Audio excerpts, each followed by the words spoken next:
discuss about the subject that is called as science and technology with reference to UPSC, right? देखिएगा, जब हम लोग science and technology की बात करते हैं, it is one of the most essential part of GS paper 3। अगर आप यहां पर इसका टोटल वेटेज देखना चाहें तो out of 250 marks each and every year 50 to 90 marks का केवल इस सब्जेक्ट से आपको क्वेश्चन पेपर मेंस में मिल जाएगा। लेकिन अगर यही बात हम लोग पीटी के एग्जाम के पर्सपेक्टिव से करें कि अगर आप देखना चाहें कि प्री में पहले अगर देखें तो प्री में कितना इसका वेटेज रहेगा, प्री में अप्रोक्सीमेटली 8 से 10 question each and every year आपके आस्क किए जाते हैं। लेकिन चूंकि हम लोग जानते हैं जो करंट ईयर है ये कोरोना पैंडेमिक वाला चल रहा है, तो यहाँ पर बायोटेक्नोलॉजी का ऑब्वियसली थोड़ा सा सिग्निफिकेंस बढ़ेगा, चाहे आप प्रिलिमिनरी एग्जाम के पर्सपेक्टिव से बात करेंगे या फिर आप करेंगे बात मेंस के पर्सपेक्टिव से। तो देखिए यहाँ पर ये अपने आप में एक ऐसा सब्जेक्ट है जिसमें कई लोगों का मन अच्छे से नहीं लग पाता है। उसका बहुत ही सरल सा कारण होता है कि कई लोग आप में से आर्ट्स स्ट्रीम के होंगे, कई कॉमर्स स्ट्रीम के होंगे और कई लोगों ने 10th के बाद साइंस सब्जेक्ट को क्विट किया होगा। तो क्वेश्चन ये है सबसे बेसिक सा कि आखिर इस सब्जेक्ट को इंट्रोड्यूस क्यों किया गया यूपीएससी के द्वारा अपने सिलेबस में।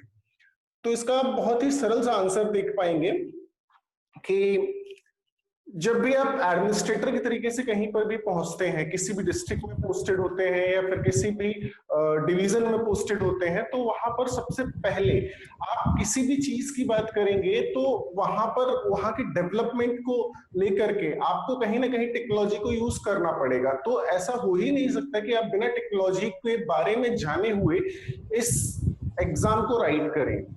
अब उस टेक्नोलॉजी जो नई इंट्रोड्यूस हुई है, अगर आपको एडमिनिस्ट्रेटर के पर्सपेक्टिव से खुद ही नहीं पता है तो वहां के लोकल लेवल्स को आप लोग कैसे जस्टिफाई कर पाएंगे कि इस टेक्नोलॉजी को किस तरीके से इफेक्टिवली यूज करना है सो दैट उनका सोशियो इकोनॉमिक डेवलपमेंट और ज्यादा रैपिड स्पीड से हो सके। ठीक है, तो यहाँ पर साइंस एंड टेक्नोलॉजी आपको बहुत ज्यादा टेक्निकल या कोर पर्सपेक्टिव से नहीं देखना है। यहाँ पर जो आपको साइंस एंड टेक्नोलॉजी सब्जेक्ट को देखना है वो एक एडमिनिस्ट्रेटर के पर्सपेक्टिव से देखना है, वही आपके सिविल सर्विस एग्जाम की डिमांड भी है। जब हम लोग यहाँ पर साइंस एंड टेक्नोलॉजी के बारे में बात कर रहे हैं तो ये फर्दर कुछ आपके सब डिविजन्स में बटा हुआ होगा, कुछ अलग अलग टॉपिक्स होंगे, उनका अलग अलग सिग्निफिकेंस होगा, उनका सबका वेटेज हम लोग आज के सेशन में ही डिस्कस करने वाले हैं। और जो आपका साइंस एंड टेक्नोलॉजी है इसमें आप ये भी देख पा रहे होंगे कि आजकल जो हम लोग कहते हैं कि वेटेज बढ़ता चला जा रहा है। जो टेक्निकल प्लेयर्स हैं, लाइक जो मेडिकल साइंस के स्टूडेंट्स होते हैं या फिर जो इंजीनियरिंग के स्टूडेंट्स होते हैं, उनका हम लोग ऐसे कई सारे डिस्कशन सुनते रहते हैं कि इनका सिलेक्शन रेशियो बढ़ता चला जा रहा है। देखिए सिंपल सा कारण है कि ये सब्जेक्ट जो है ये आपका one of the most scoring subject है। अगर आपकी राइटिंग स्किल्स एवरेज भी है तो आप अबव एवरेज नंबर यहाँ पर लेकर के आ सकते हैं, अबव एवरेज मार्क्स बहुत इजीली आप ऑब्टेन कर सकते हैं। लेकिन अगर आपकी राइटिंग स्किल्स एक्स्ट्रा ऑर्डिनरी है तो आप यहाँ पर एक्स्ट्रा ऑर्डिनरी मार्क्स लेकर के आ सकते हैं। तो इस सब्जेक्ट में सबसे अच्छी बात यह है कि एक तो ये स्कोरिंग सब्जेक्ट बहुत अच्छा है और आपको बहुत ज्यादा इन डेप्थ नहीं पढ़ना है। जैसे आप और सारे सब्जेक्ट्स पढ़ते हैं एक पर्सपेक्टिव से, एक अप्रोच को डेवलप करते हुए, केवल उस अप्रोच से ही आपको इस सब्जेक्ट को पढ़ना है। ठीक है, तो जब इस सब्जेक्ट के बारे में हम लोग और आगे डिस्कशन करेंगे तो धीरे धीरे इसके बारे में सारी चीजें पता चलेंगी। अभी जैसे करंट अफेयर्स की बात करें तो करंट अफेयर अपने आप में एक इंटीग्रेटेड पोर्शन होता है यूपीएससी का, और साइंस एंड टेक्नोलॉजी पूरा का पूरा सब्जेक्ट जो है वो करंट अफेयर्स ओरिएंटेड ही होता है। यही कारण है कि पिछले अगर 4 to 5 इयर्स के एग्जामिनेशन को पैटर्न को देखेंगे तो उस एग्जामिनेशन पैटर्न में आप एक चीज कॉमन पाएंगे कि यहाँ पर बायोटेक्नोलॉजी से रिलेट करते हुए क्वेश्चंस बहुत ज्यादा आ रहे थे। और आप करंट ईयर 2020 में ये देख रहे हैं कि यहाँ पर कोरोना पैंडेमिक जो कुछ ऐसे एलिगेशंस लगाए जा रहे थे कि चाइना के द्वारा मैनमेड वायरस है, न कि ये एक नेचुरल वायरस है। तो आप कहीं ना कहीं आपको वायरस के बारे में क्वेश्चंस पूछे जा सकते हैं, और वायरस के बारे में अगर क्वेश्चंस पूछे जाएंगे तो कहीं ना कहीं आपको ये चीज बहुत बेसिक रूप से पता होनी चाहिए कि एक्चुअली वायरस होता क्या है, उनका जेनेटिक मटेरियल क्या होता है और उनमें किस तरीके से ट्रांसम्यूटेशन वगैरह बहुत फ्रीक्वेंटली देखा जा रहा है। ठीक है, तो ये एक छोटा सा टॉपिक हो जाता है इसका बायोटेक्नोलॉजी। अब बायोटेक्नोलॉजी केवल वायरस तक सीमित नहीं होगा, कई सारे और पर्सपेक्टिव होंगे। तो हम लोग यहाँ पर जो अपना पहला टॉपिक रखेंगे साइंस एंड टेक्नोलॉजी के सिलेबस में, वो हम लोगों का सबसे पहला टॉपिक होगा बायोटेक्नोलॉजी। अब बायोटेक्नोलॉजी में आप कई सारी चीजों को देखेंगे, ठीक है। जैसे इसमें आप जेनेटिक इंजीनियरिंग के बारे में देखेंगे, जीन के बारे में देखेंगे, डिजाइनर बेबी के बारे में देखेंगे, और इसके अलावा आप क्रिस्पर कास9 टेक्नोलॉजी के बारे में देखेंगे, ठीक है। तो बेसिकली इसका वेटेज क्यों बढ़ता चला जा रहा है कि देखिए अभी तक जो हम लोगों ने 1925 के आसपास जिनेवा कन्वेंशन जो किया था वो बेसिकली हम लोगों का केमिकल वेपन्स को लेकर के था। वर्ल्ड वॉर 2 के बाद अगर हम लोग आते हैं तो वो जो कन्वेंशन था वो बेसिकली आपके न्यूक्लियर वेपन्स को लेकर के था। हालांकि हम लोग ये मानते हैं कि हम लोगों का जो जिनेवा कन्वेंशन था 1925 वाला, उसमें हम लोगों ने बायोलॉजिकल वेपन्स को भी कंसीडर किया था, बट ऐसा सच्चाई नहीं है। बायोलॉजिकल वेपन्स के लिए कोई एक डेडिकेटेड फ्रेमवर्क अभी तक नहीं आया है हमारे बीच में। जबकि बात करें अगर हम लोग केमिकल कन्वेंशन की, तो वो एक फ्रेमवर्क प्रॉपर वे में हम लोगों के पास उपलब्ध है, ठीक। तो अब इस अवस्था में जो बायोटेक्नोलॉजी है, बायोटेक्नोलॉजी पर चूंकि कोई एक लीगल फ्रेमवर्क हमारे पास नहीं है, वर्ल्ड वाइड लेवल पर कोई भी फ्रेमवर्क अवेलेबल नहीं है, इस कारण से इसमें बहुत ज्यादा एडवांसमेंट के भी चांसेस हैं और इसमें बहुत ज्यादा लूप होल्स भी क्रिएट हो रहे हैं। जितना ही अच्छा स्वास्थ्य के लिए है उतना ही हो सकता है बुरा भी हो, जैसा कि अभी करंट की सिचुएशंस में जो चाइना के ऊपर एलिगेशंस लगाए गए हैं, क्योंकि अभी उसके बाद की प्रामाणिकता साबित नहीं हुई है, इसलिए हम लोगों को अभी ये एलिगेशंस कहना ही ठीक होगा। हाँ, कल को अगर इस चीज को प्रूव कर दिया जाता है कि चाइना ने ये इंटेंशनली डेवलप किया था, तो हो सकता है कि इन सारी चीजों को कंसिडर किया जाए कि हाँ भाई, जो चाइना ने किया था वो एक मैनमेड वायरस था, वो एक नेचुरल वायरस नहीं था। तो जो बायोटेक्नोलॉजी है, बायोटेक्नोलॉजी के जो टॉपिक्स हैं आप चाहे तो साथ में राइट कर सकते हैं। फर्स्ट वन इज जीन, जो हम लोग देखते हुए चलेंगे साथ में। Genetic material, genetic disorders,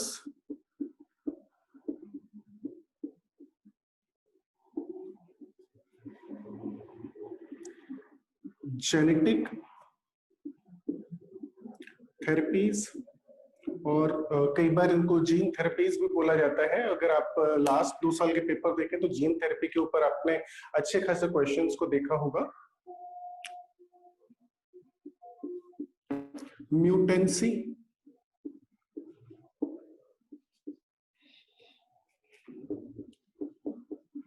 DNA and its structure,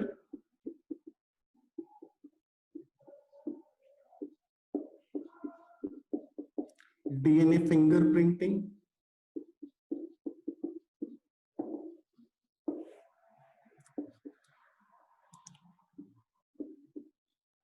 gene editing,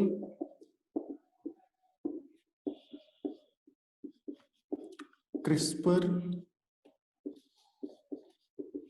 Cas9, etcetera etcetera etcetera. इस टाइप के बहुत सारे टॉपिक्स आपके और भी आते जाएंगे टाइम के साथ साथ। और इसमें एक बात याद रखिएगा, जब भी आप इधर पर सिलेबस में देखते हैं तो ये तो है जो आपका यूपीएससी ने मेंशन किया हुआ है, लेकिन हमेशा यूपीएससी के सिलेबस के लिए एक चीज को हमेशा ध्यान रखिएगा, रीडिंग बिटवीन द लाइंस वाला या जो हिडन सिलेबस होता है, वहां से क्वेश्चन अच्छी खासी क्वांटिटी में आते हैं। तो आप इस चीज को भी ध्यान रखें कि इनके साथ साथ आपको जो हिडन सिलेबस है उसको भी देखते हुए चलना है। आप चाहें तो एक बार राइट कर लीजिए इसको, फिर हम लोग थोड़ा सा आगे बढ़ेंगे।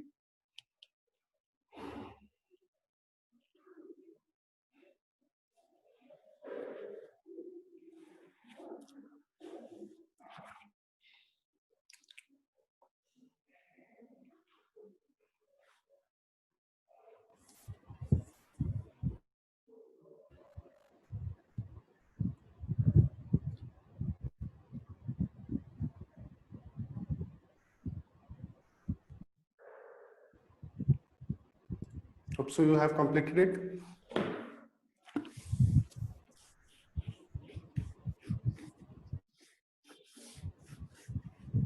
अब देखिए यहाँ पर जो भी हम लोगों ने सिलेबस लिखा, अब इस सिलेबस को आप एज एन एडमिनिस्ट्रेटर थोड़ा सा थिंक करने की कोशिश करिएगा, ठीक। बेसिक पॉइंट या बेसिक क्लू मैं आपको प्रोवाइड करता हूँ। फॉर एग्जांपल, आप किसी एक डिस्ट्रिक्ट में डिस्ट्रिक्ट मैजिस्ट्रेट के डेजिग्नेशन पर पोस्टेड है। अब जिस सिटी में आप पोस्टेड थे वो कोई एक मेट्रोपॉलिटन सिटी कंसीडर कर लेते हैं, तो वहां पर आपके सामने एक ऐसा केस आता है जिसमें कोई एक पर्टिकुलर व्यक्ति है, XYZ मैं मान लेता हूं, इन्होंने अपने होने वाले बेबी में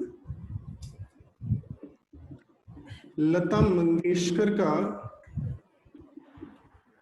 जीन ट्रांसप्लांट करवा दिया।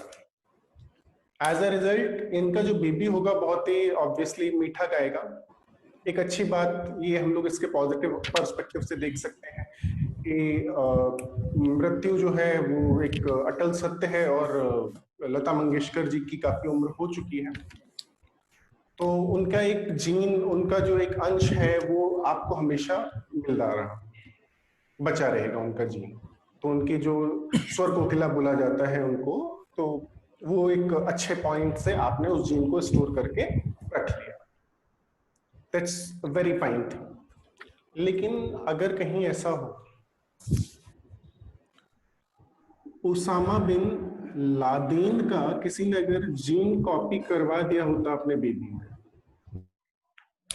देखिए दोनों चीजें हो सकती हैं, एक पॉजिटिव साइड भी है, एक नेगेटिव साइड भी है। तो पॉजिटिव साइड में तो इनका जीन बचा के रखा गया, नेगेटिव साइड में इनका जीन भी बचा के रखा गया। ये एक टेररिस्ट हुआ करते थे, ग्लोबल टेररिस्ट की संज्ञा दी गई जिनको, ये बहुत अच्छे सिंगर हैं। तो अब समस्या ये है कि अगर इनको अलाउ कर दिया जाता है, इनके जीन को प्रिजर्व करना अलाउ कर दिया जाता है, तो कहीं ना कहीं कानून की नजर में सभी लोग बराबर हैं, तो इनको भी अलाउ करना चाहिए। अगर इनको भी अलाउ कर दिया तो प्रॉब्लम फिर से वही डिस्प्यूट क्रिएट हो जाएगा। तो आप अच्छे एडमिनिस्ट्रेटर कहाँ रहे? आपको एक अच्छा एडमिनिस्ट्रेटर होने के लिए इन दोनों चीजों के बीच का कोई रास्ता ऑप्ट करना चाहिए। अब वो समस्या क्रिएट हो जाएगी। अब मान लीजिए किसी में जेनेटिक समस्याएं, किसी के जीन में डायबिटीज है, जेनेटिक डिसऑर्डर है। अगर किसी के जीन में डायबिटीज है तो यहां पर आप ये समझ सकते हैं कि ये डायबिटीज से बहुत ज्यादा परेशान रहे हैं, और अगर डायबिटीज से ये बहुत ज्यादा परेशान रहे हैं तो इनको इस डायबिटीज को आगे वाली जनरेशन को नहीं देना है। अगर इनको ये डायबिटीज को आगे वाली जनरेशन को नहीं देना है तो ये अपने जीन को चेंज करवा लें नेक्स्ट जनरेशन के लिए। इसको हम लोग सिंपल से शब्दों में बोल सकते हैं जीन एडिटिंग। जीन एडिटिंग मतलब किसी भी चीज में एडिट करना, काट छाट करना, छोटा बड़ा करना। यहां पर जीन एडिटिंग करवा देगी। जीन एडिटिंग के लिए जो टेक्नोलॉजी यूज होती है उसको हम लोग बोलेंगे जेनेटिक इंजीनियरिंग। तो यहां से आपका ये टॉपिक भी कवर अप हो गया। तो आप देखिए सोसाइटी के डेवलपमेंट में उनकी वर्किंग एफिशिएंसी का होना बहुत रिक्वायर्ड है, बहुत इंपॉर्टेंट है। अगर कोई person is suffering from some XYZ genetic disorder, then definitely their efficiency will decrease। तो उनकी एफिशिएंसी को एनहेंस करने के लिए कहीं ना कहीं जीन एडिटिंग को परमिट करना चाहिए। बिल्कुल सही है, पॉजिटिव एस्पेक्ट है, positive aspect of society. But what if somebody edit the gene of any microbes like bacteria, and that bacteria or microbes enters in your body and again comes out with a pandemic like situation, right? तो problem फिर से create हो जाएगी। तो इसका भी आपको administrator के पर्सपेक्टिव से सोचना है। अब आपको यहाँ पर ये नहीं देखना है कि किस टाइप से आपको जेनेटिक इंजीनियरिंग का यूज करते हुए जीन एडिट करना है, ये आपका काम नहीं है, ये रिसर्चर्स का काम है, ये उनके लिए छोड़ दीजिए। आपका काम है कि इन चीजों को कैसे लीगली और एथिकली परमिट करना चाहिए या नहीं करना चाहिए। That is the work of an administrator. तो आपको इसके प्रॉस एंड कॉन्स पता होने चाहिए, आपको मल्टी डायरेक्शन में सोचने की क्षमता होनी चाहिए, तब तो आप इस आंसर को प्रॉपर्ली राइट कर पाओगे। और साइंस एंड टेक सब्जेक्ट में केवल इतने की ही डिमांड है कि आप जितने से ज्यादा प्रॉस एंड कॉन्स के बारे में राइट कर पाए किसी भी पर्टिकुलर टॉपिक के। अगर आप पर्टिकुलर टॉपिक के प्रोस एंड कॉन्स को बहुत अच्छे से राइट कर पाते हैं तो ये आपके लिए बहुत इजी हो जाएगा। ओके ठीक। इसी टाइप से अगर हम लोग दूसरे टॉपिक की तरफ बढ़े, जो दूसरा टॉपिक होगा आपका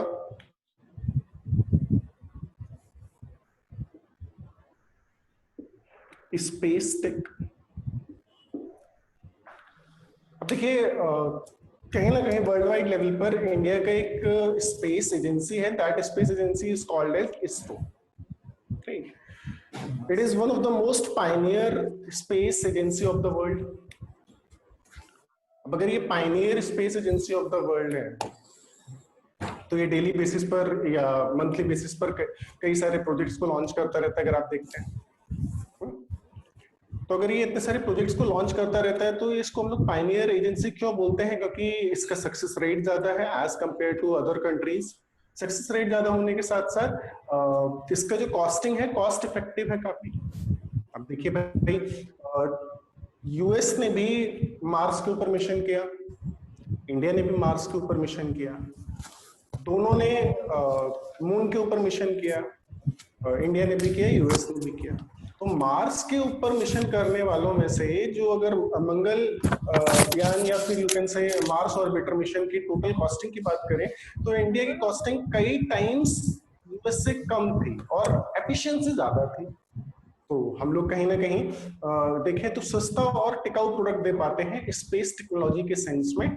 तो अब अगर हम लोग यहाँ पर इसके दे पाते हैं तो पहला तो इसका पॉजिटिव इम्पैक्ट ये हो जाता है कि हमें स्पेस टेक्नोलॉजी के रिस्पेक्ट में काफी सारा ट्रेड मिलने लगता है। वर्ल्ड वाइड लेवल पर अलग अलग कंट्रीज अपनी सैटेलाइट्स को लॉन्च कराना चाहते हैं। हमारे launch vehicle that is called as PSLV की that is one of the most successful launch vehicle in the history ever. Okay, तो जब वो लोग हमसे कई बार लॉन्च करवाना चाहते हैं इन सारी चीजों को तो उसके लिए हम लोग कुछ ना कुछ चार्ज करेंगे जिससे हमारा 4x बढ़ेगा, इकोनॉमिकल डेवलपमेंट हो गया। ठीक, अगर आप लेटेस्ट सिनेरियो में देखें तो अभी ईस्टर्न कोस्ट पर ड्यूरिंग कोरोना पैंडेमिक कई सारे साइक्लोन्स के बारे में बात की गई थी। इवन वेस्टर्न कोस्ट पर भी आपने अगर याद हो तो साइक्लोन की बात की गई थी, बट हम लोगों ने बहुत इफेक्टिवली मैनेज कर लिया इन सारी चीजों को। रीजन क्योंकि हमारे पास फोरकास्ट अवेलेबल था। अब फोरकास्ट कैसे अवेलेबल था? क्योंकि हम लोगों के पास हमारी वेदर सैटेलाइट अवेलेबल, ठीक है, क्लाइमेटिक सैटेलाइट्स अवेलेबल है, ओशन सेट के फॉर्मेट में ओशन की स्टडी करने वाली सैटेलाइट अवेलेबल है। अगर ये सारी चीजें अवेलेबल हैं तो ये सारी चीजों का डेवलपमेंट और इनको इंस्टॉल किसने किया? Again answer is simple, ISRO.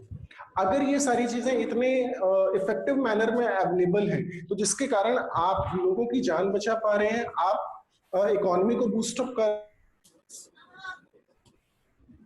Reserve बढ़ता है किसी नेशन का तो उस सिचुएशन में उसकी जो लोकल करेंसी होती है उसकी वैल्यू एनहेंस होती है। फॉर एग्जांपल कि अगर हम लोगों के पास बहुत ज्यादा डॉलर्स आने लग जाए तो उस सिचुएशन में रुपया मजबूत होगा, गिरेगा नहीं। इकोनॉमिक डेवलपमेंट हो गया, लोगों की जान बचा ली, लोगों को पहले से ही सब कुछ इंफॉर्मेशन मिलने लगी, इंफॉर्मेशन टेक्नोलॉजी का युग आया तो कहीं ना कहीं सोशल डेवलपमेंट भी आपने किया। पॉलिटिकल डेवलपमेंट की अगर बात करें तो आज हम लोग इंटरनेट के माध्यम से राइट टू इंफॉर्मेशन वगैरह को बहुत जल्दी प्राप्त कर सकते हैं। लोगों के बारे में बहुत अवेयरनेस फैल गई है पॉलिटिकल पर्सपेक्टिव से। तो पॉलिटिकल पर्सपेक्टिव से भी आपको ये कहीं ना कहीं ट्रांसपेरेंसी लाने में हेल्प कर रही है। ठीक, तो जब ये सारी चीजें आपके लिए हेल्पफुल हैं तो अगेन आप यहाँ पर ये समझ सकते हैं कि आपका स्पेस टेक्नोलॉजी सोशल, इकोनॉमिकल और पॉलिटिकल तीनों चीजों से एक पाइवटल रोल प्ले कर रहा है। But again it is a part of technology, then it also includes the technological aspect of the subject. Means in mains answer writing you have to consider four things for any topic, that is social, political, economical and technological। ये मैं आपको केवल segregate करने के perspective से बता रहा हूं, बट अगर आप इसे माइक्रो लेवल पर जाकर के देखेंगे तो आप एक चीज पाएंगे कि ये चार के चारों सेगमेंट एक ही हैं, ये कोई सेगमेंट अलग नहीं है, एक दूसरे से इंटर रिलेट किए जा सकते हैं बहुत इजीली से। ठीक, तो देखिएगा यहाँ पर स्पेस के बारे में जब हम लोग बात करेंगे, स्पेस टेक्नोलॉजी के बारे में जब हम लोग बात करेंगे तो हम लोगों का पहला सेगमेंट होगा ऑर्बिट।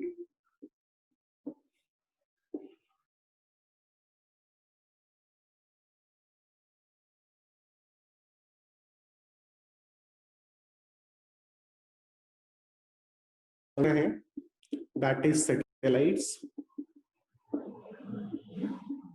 इसरो का ओवरव्यू,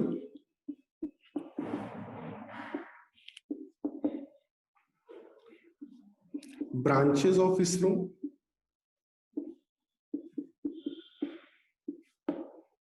या इसरो के अंडर कितने भी आपके जो इंस्टीट्यूशंस हैं वो वर्क करेंगे, वो सारी चीजें हम लोग यहां पर देखना है।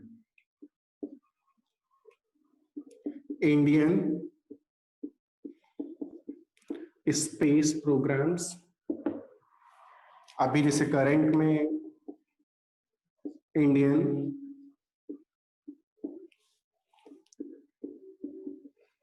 सैटेलाइट स्टेशन, अब इंडियन की बात की गई तो यहां पर इंटरनेशनल भी आप ऐड कर सकते हैं, international space station.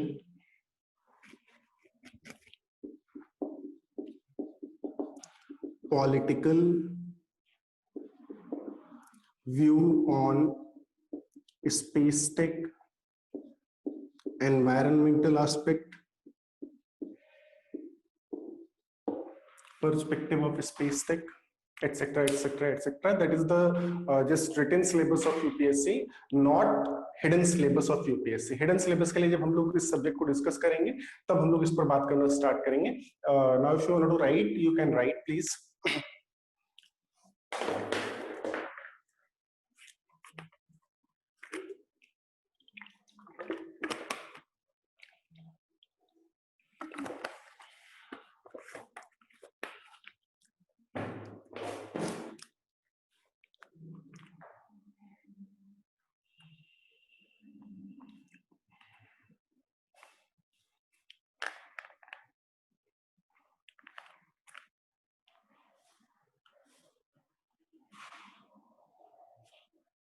Hope that you have completed that syllabus of space sciences.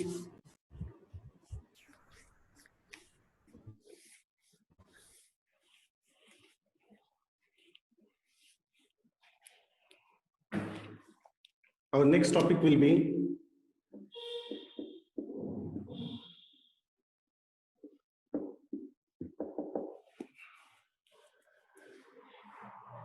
देखिए, whenever we are going to discuss this topic, energy technology or technology in the sector of energy, then always remember try to divide it into at least 3 branches. First one, conventional,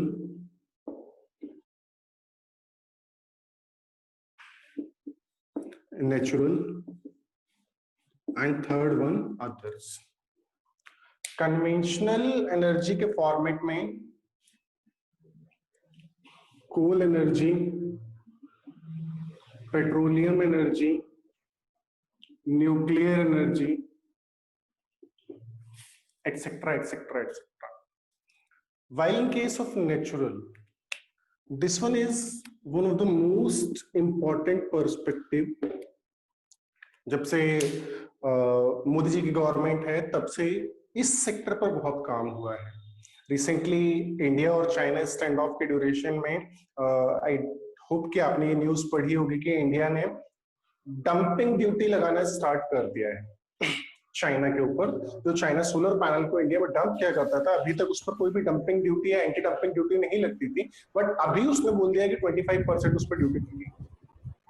as a result Indian manufacturers को promotion मिलेगा और Chinese manufacturer का जो घटिया quality का माल हुआ करता था वो अब यूजर्स कम से कम यूज करना स्टार्ट करेंगे, ठीक है ना।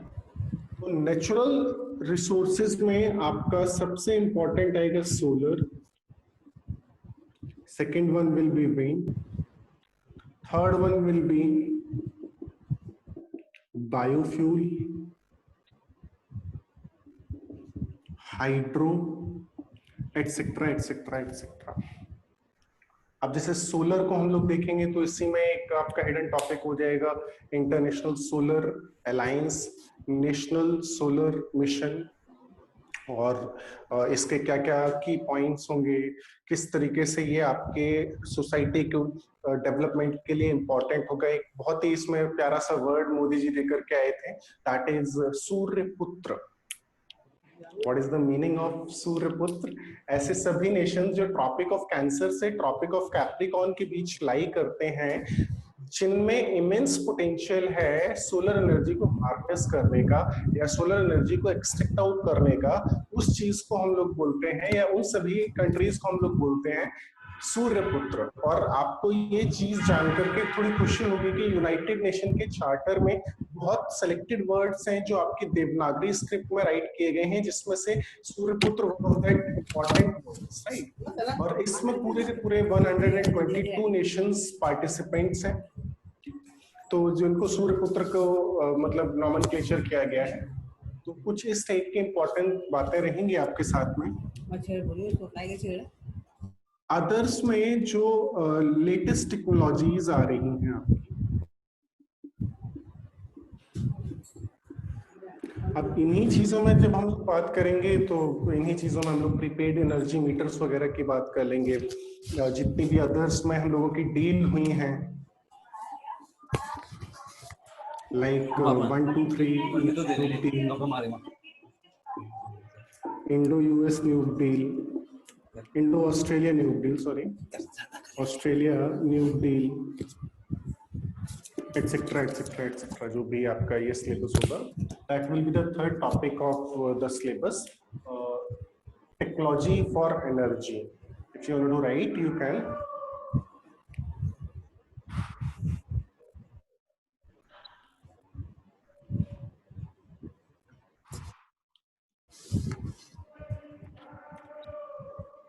Okay.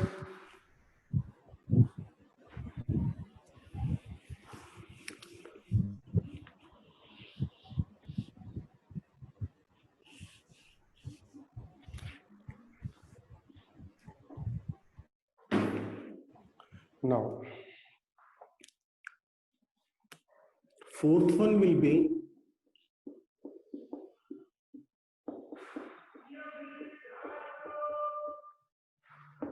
defense technology. Again, one of the most important aspect, जैसा हम लोगों को पता है कि हम लोगों के जो नेबर्स हैं करंट सिचुएशन में, चाहे पाकिस्तान है, चाहे चाइना हो, इवन अब तो नेपाल, और कई न्यूज़पेपर्स लिखते हैं भूटान भी, ठीक है।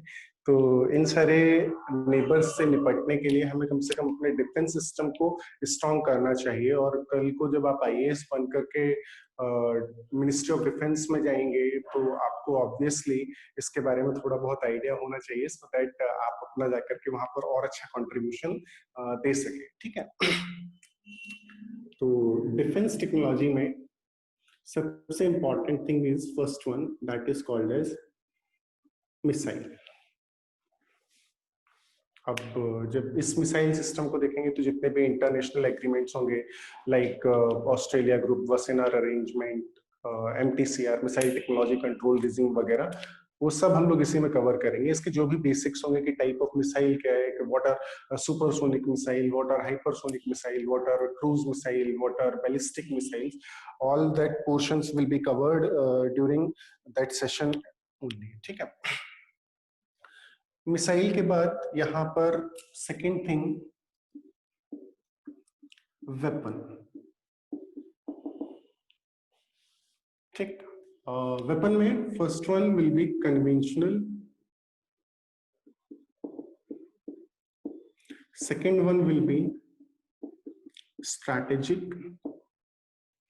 कन्वेंशनल वेपन में जो हम लोग यूज करते हैं simply gunpowder, TNT, RDX, research department explosive, या रॉयल डिमोलिशन एक्सप्लोजिव बोला जाता है आरडीएक्स का फुल फॉर्म।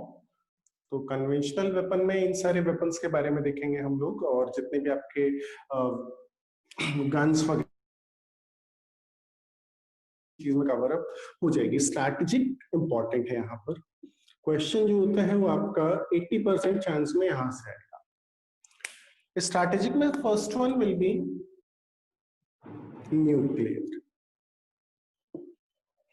ठीक, न्यूक्लियर काइंड ऑफ वेपन। अब इसमें यूरेनियम यूज करते हैं, प्लूटोनियम यूज करेंगे, थोरियम यूज करेंगे, या फिर और कौन कौन से मटेरियल हम लोग यूज कर सकते हैं। Second one will B chemical weapon.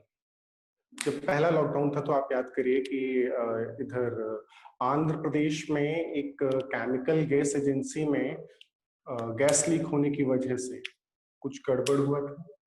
ठीक है, तो इसी टाइप से हम लोग कई टाइप के केमिकल वेपन्स को भी यूज करते हैं जो आसपास के पूरे एरिया को डिवास्ट करने की कैपेबिलिटी को कैरी करते हैं। Second one will B chemical. Third, even आप इसमें भोपाल गैस ट्रेजेडी को भी इंक्लूड कर सकते हैं, या वर्ल्ड वाइड लेवल पर जैसे 1965 टू 1972 यूएस और वियतनाम का जो वॉर चल रहा था उसमें बहुत मास फॉर्मेट में केमिकल वेपन्स को यूज किया गया। वर्ल्ड वॉर 2 में बहुत मास फॉर्मेट में केमिकल वेपन्स को यूज किया गया। अगर आप वेब सीरीज वगैरह देखते हैं तो आप लोगों ने भी एक Manoj Vajpayee star family time उसमें भी देखा होगा कि उसमें भी नर्व एजेंट के बारे में बात की जा रही थी। तो नर्व एजेंट बेसिकली था क्या, केमिकल वेपन ही तो था। और यूपीएससी इस टाइप की जो कोई वेब सीरीज हिट होती है या मूवी हिट होती है और इसमें ऐसा कोई टेक्निकल वर्ड यूज किया जाता है तो वहां से कई बार पीटी के लेवल तक का क्वेश्चन फ्रेम कर देती है। लेकिन अगर यही चीज कोई करंट अफेयर्स में रही, ठीक, तो यूपीएससी में करंट अफेयर्स को आस्क करने के दो तरीके होते हैं। First one is direct current affair and second one is indirect current affair. UPSC generally ask indirect current affairs in a very frequent manner. हालांकि अगर पूरा पेपर सेट करने के पैटर्न को देखा जाए तो मैक्सिमम पेपर जो 90% तक होता है वो आपका करंट अफेयर पर बेस्ड होता है। लेकिन हम लोग ये चीज को पकड़ नहीं पाते because UPSC generally asked in indirect format of current affair, right. For example अभी जैसे हम लोग अभी एक्सपेक्ट कर रहे हैं कोरोना वायरस के कारण बहुत सारे क्वेश्चंस प्रोबेबल हो सकते हैं आपके पेपर में, बट मोस्ट प्रोबेबली अगर ऐसा कुछ बायोलॉजिकल वेपन से उसमें क्वेश्चन फ्रेम करना होगा तो बायोलॉजिकल वेपन में वेपन एक टॉपिक उसने उठा लिया, उसके बाद अब वो उससे केमिकल वेपन से क्वेश्चन पुट कर देगा। हम लोग यहाँ पर बायोलॉजिकल वेपन्स के बारे में पढ़ पढ़ के परेशान हो गए। तो ये यूपीएससी की अप्रोच है और कुछ भी नहीं, वो किसी से भी पूछ सकता है। They are free to ask anything, right. Third kind of weapons will be biological weapons. ठीक, India's defense policy. India's defense policy. India's defense expenditure. ठीक है, आप जैसे डिफेंस पॉलिसी के बारे में देखेंगे तो सोशल इकोनॉमिकल इम्पैक्ट आपको ऑब्वियसली क्लियर हो ही जाएगा। एक्सपेंडिचर से भी आपको इकोनॉमिकल इम्पैक्ट क्लियर हो जाएगा। If you want to write it then you just write this entire segment. And next important topic under this one will be other defense ornaments, or you can also say equipments, whatever you want to say you can. ठीक है, please write it down. That will be the syllabus of fourth chapter, defense technology. Hope you guys write it down.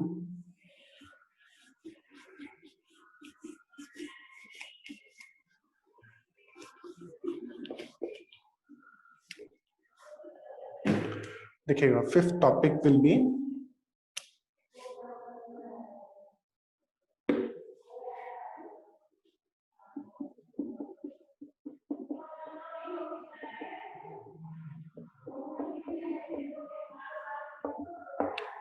Electronics and information technology. देखिए, electronics के बारे में जितने भी आपके electronic gadgets वगैरह हैं इनके बारे में यूजुअली पीटी के लेवल पर ही क्वेश्चन फ्रेम किया जाता है। इस पूरे के पूरे सेगमेंट से मेंस के लेवल पर जो क्वेश्चन फ्रेम किया जाएगा उसमें इसका वेटेज रहेगा। यहाँ से मेंस का क्वेश्चन नहीं होगा, बट पीटी का क्वेश्चन डेफिनेटली इलेक्ट्रॉनिक्स से होगा। वो आईटी से होने के चांसेस कम होंगे। ठीक है, तो दोनों टॉपिक को सेग्रीगेट करके आप लोग देख करके चलिएगा। यहाँ पर चांसेस कम होंगे, मैंने ये नहीं बोला कि यहाँ से क्वेश्चन बन ही नहीं सकता है। देयर आर टू स्टेटमेंट्स, यहाँ से चांसेस कम है but there is a possibility to ask question from mains perspective from this topic also, that is called as electronics.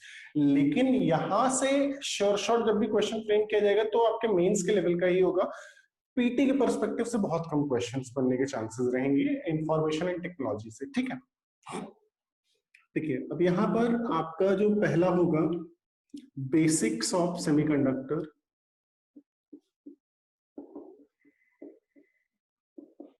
देखिए अब जब आप बेसिक्स ऑफ सेमीकंडक्टर्स के बारे में देखेंगे तो हम लोग बहुत फ्रीक्वेंटली ये कहते पाए जाते हैं कि जितने भी मोबाइल फोन्स हैं all are manufactured in usually China. तो कुछ ना कुछ रीजन होगा। हो सकता है इंडिया का जो टैक्सेशन सिस्टम ऐसा हो, इलेक्ट्रॉनिक्स गैजेट्स पर बहुत ज्यादा हैवी हो, जिसकी वजह से जो हमारे डोमेस्टिक मैन्युफैक्चरर्स हैं उनको बहुत ज्यादा प्रमोशन नहीं मिल पा रहा। दूसरा फैक्टर आपका ये भी हो सकता है कि जो सेमीकंडक्टर की क्वालिटी है वो चाइना की बहुत अच्छी हो, या चाइना में सेमीकंडक्टर के रिजर्व बहुत ज्यादा हो। तो ऐसा नहीं है। अब हम लोग यहाँ पर थोड़ा सा ज्योग्राफिकल पर्सपेक्टिव से अगर आप देखें तो बेसिकली जो टॉप मोस्ट क्रस्ट है, अर्थ क्रस्ट है, top most layer of earth crust is simply made up of silica and aluminium, Sial करके बोला जाता है उसको, I think if I'm not wrong. तो silica and aluminium. Silica is the word which is derived from a material known as silicon, or you can say silica is the ore of silicon. तो silicon world wide uniformly available है। The problem is this कि उसके extract out करने की, उसको extraction करने की हमारे पास बहुत अच्छी टेक्नोलॉजीज अवेलेबल नहीं है। जब तक हम लोग इन टेक्नोलॉजीज पर काम नहीं करेंगे तब तक हम लोग ये सोचना हम लोगों के लिए गलत होगा कि हम लोग बहुत अच्छा काम कर सकते हैं इलेक्ट्रॉनिक्स के सेक्टर में। तो मेंस के पर्सपेक्टिव से ये चीज का क्वेश्चन तो फ्रेम किया जा सकता है बहुत इजीली कि क्यों हम लोग इतना अच्छा सिलिका का क्वांटिटी होने के बाद भी इंडिया में एक इलेक्ट्रॉनिक्स के लिए मैन्युफैक्चरिंग हब नहीं बन पा रहे हैं। इस टाइप के क्वेश्चंस में ask in mains exam, otherwise simply इसमें पीटी के लेवल पर ही क्वेश्चन होगा। Types of electronics devices,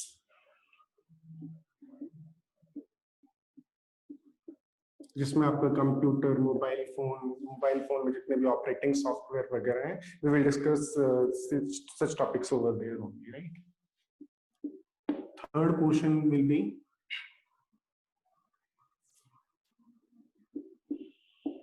computing and cloud computing.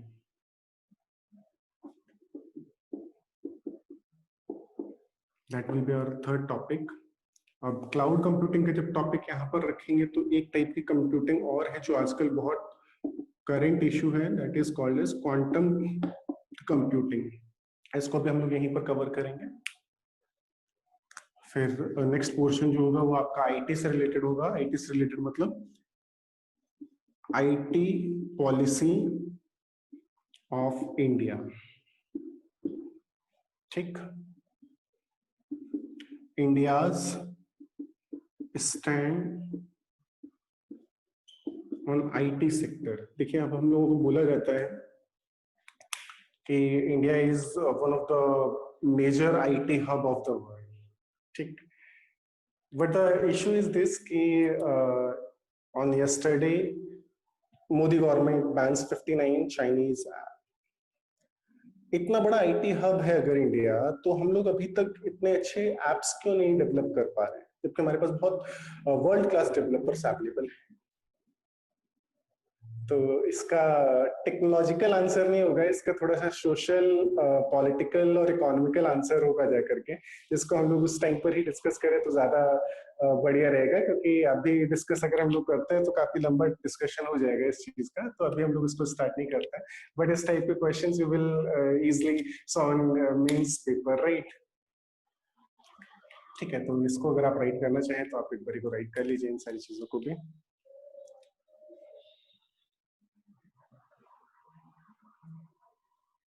ठीक है,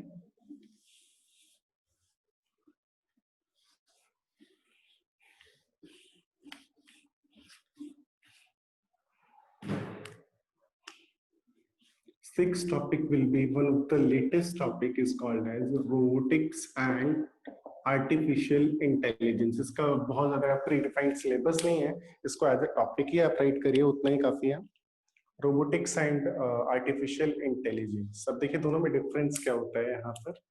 सिंपल सा मैं अगर आपसे एक बहुत ही सिंपल सी अगर मैं बात करूं, बहुत ज्यादा इंपॉर्टेंट, मतलब बहुत ज्यादा इसमें एप्लीकेशन ना दूं, तो robotics is the application of mechanical plus electrical plus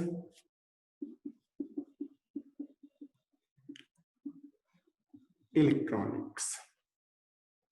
Robotics is the combination of mechanical plus electrical plus electronics. While on the other hand, artificial intelligence में इसका importance हो भी सकता है, नहीं भी हो सकता है. Mechanical engineering is not a necessary condition for artificial intelligence. It may be included or may not be included. Electrical engineering का होना compulsory है. इलेक्ट्रॉनिक्स इंजीनियरिंग का होना कंपलसरी प्लस कंप्यूटर प्रोग्रामिंग. अब प्रोग्रामिंग में कौन सी लैंग्वेज यूज किया जा रहा है वो एक अलग इशू होगा. सी प्लस प्लस तो आजकल कहीं पर यूज नहीं करते हैं. पाइथन वगैरह को यूज कर सकते हैं, पर्ल वगैरह यूज हो सकती है, जावा स्क्रिप्ट वगैरह को यूज किया जा सकता है. तो पॉइंट इज दिस कि यहाँ पर इलेक्ट्रिकल, इलेक्ट्रॉनिक्स और कंप्यूटर मस्ट है. यहाँ पर मैकेनिकल हो भी सकता है, मैकेनिकल नहीं भी हो सकता. For example Alexa is typically device based on artificial intelligence. am I right or not? अब Alexa is not going to move. ठीक है ना. एलेक्सा एक छोटा सा डिवाइस है, आपके कॉर्नर पर घर में किसी में रूम में रखा रहेगा, आप उसको ऑर्डर करेंगे. It can hear with the help of electronic devices, program accordingly with the help of computer programming, and sends electrical signal to another device. That is the combination of electrical device. But जो हम लोग देखते रहते हैं कि Japan बहुत अच्छे class के रोबोट्स बनाता है, तो इसमें देखिए बहुत फाइन लाइन होता है दोनों के क्लासिफिकेशन के बीच में. तो वो रोबोटिक्स और आर्टिफिशियल इंटेलिजेंस दोनों का कॉम्बिनेशन होता है, किसी एक का कॉम्बिनेशन नहीं हो सकता है कभी भी. जो वो मूवेबल बनाता है या डॉग वगैरह बनाते हैं, या फिर अगर आप देखें तो ड्रोन्स वगैरह is also the example of both robotics and artificial intelligence. Okay, ठीक.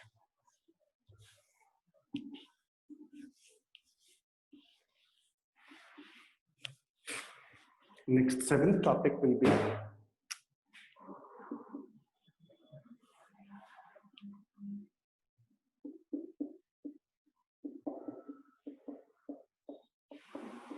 Nano technology.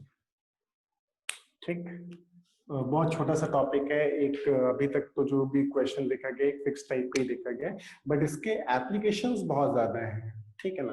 जैसे अभी हम लोग देखते होंगे कि आप टीवी पर एडवर्टीजमेंट देखते हैं कि कई टाइप के पेंट्स आते हैं जो डस्ट प्रूफ होते हैं, डर्ट प्रूफ होते हैं. They are the application of that nano technology only. कई कार्स ऐसे होते हैं कि आपको हमेशा चमचमाती दिखती हैं, आपको लगता है कि ये क्योंकि 2 करोड़ की कार है, 3 करोड़ की गाड़ी है, तो इनके पास ड्राइवर वगैरह हमेशा रहते होंगे, वो उसको पहुंचते रहते होंगे. तो ऐसा नहीं है. उसमें जो पेंट यूज किया जाता है वो एप्लीकेशन होता है नैनो टेक्नोलॉजी का, इसलिए थोड़ी साफ सुथरी सी दिखती है. और हम लोगों के जो कॉमन आदमी की गाड़ी होती है ऑल्टो वैगनर टाइप की, इनमें डस्ट जल्दी जमा हो जाता है क्योंकि उनमें नैनो टेक्नोलॉजी वाला पेंट यूज नहीं किया जाता है.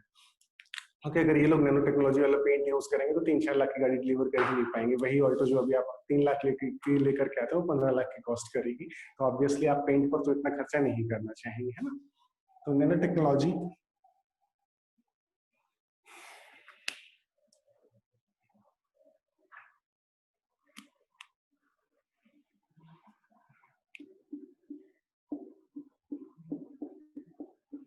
Cyber technology. देखिए ये वाला जो टॉपिक है इसमें जो टेक्नोलॉजी वाइज एस्पेक्ट्स होंगे उसको हम लोग यहाँ पर डिस्कस करेंगे. और इंटरनल सिक्योरिटी भी मैं आपका सब्जेक्ट देखूंगा. तो जो साइबर क्राइम से रिलेटेड चीजें होंगी वो हम लोग इंटरनल सिक्योरिटी नाम के सब्जेक्ट में देखेंगे आके. That internal security again comes in GS paper 3 itself. ठीक है. तो साइबर टेक्नोलॉजी ये भी आपका एक अगेन इंपॉर्टेंट टॉपिक बन जाएगा. 9वां टॉपिक यहाँ पर आपका हो जाएगा हेल्थ इश्यूज. और 10वां टॉपिक आपका कह सकते हैं मिसलेनियस और